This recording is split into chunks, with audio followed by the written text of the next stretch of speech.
Kalwakurthy Hyderabad హైవేపై high tension నెలకొంది. RTC బస్సుపై 100 మంది బైకర్లు దాడికి దిగారు. కందుకూరు సమీపంలో ఘటన జరిగింది. కల్వకుర్తి నుండి హైదరాబాద్ వెళ్తున్న ఆర్టీసీ బస్సుపై దాడి చేసి అద్దాలు పగలగొట్టారు. యాక్షన్ సినిమా తరహాలో బస్సుపై దాడి చేశారు. దాడి సమయంలో బస్సులో 15 మంది ప్రయాణికులు ఉన్నారు. బైకర్ల దాడితో ప్రయాణికులు భయాందోళనకు గురయ్యారు. మహేశ్వరం పిఎస్లో బస్సు డ్రైవర్ ఫిర్యాదు చేశారు.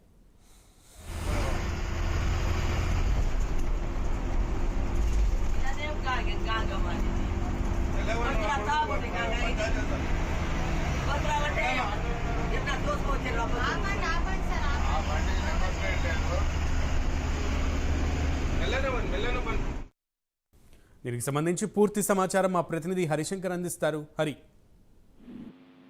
సునీల్, నాగర్ కర్నూలు జిల్లా కల్వకుర్తి డిపోకు చెందినటువంటి ఆర్టీసీ బస్సుపై ఈ రోజు యాక్షన్ సినిమా తరహాలో దాడికి పాల్పడ్డారు కొంతమంది యువకులు. కల్వకుర్తి హైదరాబాద్ ప్రధాన రహదారి అయినటువంటి ఏదైతే శ్రీశైలం హైవే ఉందో అక్కడ వెళ్తున్నటువంటి ఆ హైవే మీద వెళ్తున్నటువంటి ఆర్టీసీ కల్వకుర్తి డిపోకు సంబంధించినటువంటి TG31Z002 బస్సును ఈ రోజు ఉదయం 5 గంటల సమయంలో కల్వకుర్తి నుంచి కూడా హైదరాబాద్ బయలుదేరింది. అయితే ఈ నేపథ్యంలో ఏదైతే కందుకూరు సమీపంలో ఉన్నటువంటి రాచనూరు గేటు వద్ద కొంతమంది యువకులు అంటే దాదాపు 100 మంది యువకులు పైచిలకు ఆ యువకులు యొక్క ఆర్టీసీ బస్సుపై దాడికి పాల్పడ్డారు. వీళ్ళంతా కూడా యాక్షన్ సినిమా తరహాలో కత్తులు, ఆ తర్వాత అక్కడ ఉన్న చైన్ స్నాచర్లతో బస్సుపై అద్దాలను ధ్వంసం చేస్తూ ఆ బస్సు సీట్లను కూడా ధ్వంసం చేసే సిచ్యువేషన్ ఉంది. అయితే ప్రధానంగా చూస్తే ఈ బస్సు హారన్ కొట్టడం వల్లనే కోపద్రుపోయినటువంటి ఆ యువకులు ఒక్కసారిగా బస్సుపై దాడి పాల్పడినట్టు కూడా కొంత సమాచారం అందుకున్న పరిస్థితి ఉంది. మరోవైపు కొంతమంది ఆ యువకులు మద్యం మత్తులో ఉన్నారని కూడా స్థానికులు సమాచారం అందిస్తున్నారు. కొంతమంది గంజాయి మత్తులో ఉన్నారని కూడా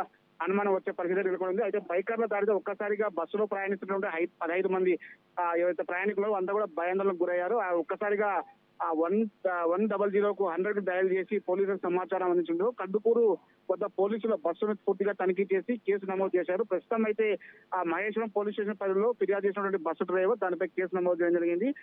అక్కడ ఉన్నటువంటి పబ్లిక్ అందించిన సమాచారంతోనే పోలీసులు హై అలర్ట్ అయ్యి బస్సును ఒక్కసారిగా ఆపి అసలు ఏ విధంగా జరిగింది, ఎందుకోసం ఈ దాడికి పాల్పడ్డారు, వారంతా మద్యం మత్తులో ఉన్నారా లేదా ఇతరత ఏమన్నా గంజాయి లాంటి మాదక ద్రవ్యాలు ఏమైనా సేవించారా అని చెప్పి కూడా ఒక విచారణ అయితే కొనసాగుతున్న పరిస్థితి ఉంది. పోలీసులు ప్రస్తుతానికైతే రూట్ మార్చి ఏదైతే పోలీసులు ఉన్నారన్న సమాచారం అందుకున్నటువంటి బైకర్లు అందరూ కూడా ఒక్కసారిగా రూట్ మార్చి వివిధ మార్గాల ద్వారా వాళ్ళు హైదరాబాద్ చేరుకుంటున్న సమాచారం. ప్రస్తుతం అయితే కేసు నమోదు చేసినటువంటి పోలీసులు దర్యాప్తు చేపడుతున్నారు. అసలు దాడి కోసం ఎంతమంది యువకులు పాల్పడ్డారు, అసలు వాళ్ళు ప్రయాణించినటువంటి వెహికల్స్ ఏవి, ఆ 2 వీలర్స్ మీద వచ్చారా లేదంటే కావాలనే వీళ్ళంతా ప్లాన్ ప్రకారం బస్సును ధ్వంసం చేశారా, వీళ్ళు అసలు ఎక్కడి నుంచి వచ్చారు, ఏ విధంగా వాళ్ళు తిరిగి ప్రయాణం ఎక్కడి నుంచి వాళ్ళు చేరుకున్నటువంటి ప్లేస్ ఏది, అంటే వాళ్ళు దావత్ కోసం వచ్చారా లేదంటే ఇతర ఏదైనా పని మీద వచ్చారా అని చెప్పి కూడా వాళ్ళంతా విచారణ చేపట్టే అవకాశం అయితే మొత్తంగా ఒక్కసారిగా ఆర్టీసీ బస్సుపై దాడి పాల్పడడంతో ఇటు ప్రయాణికులు మాత్రం భయాందోళనకు గురైన సిచ్యువేషన్ అయితే ఉంది. Sunil, thank you.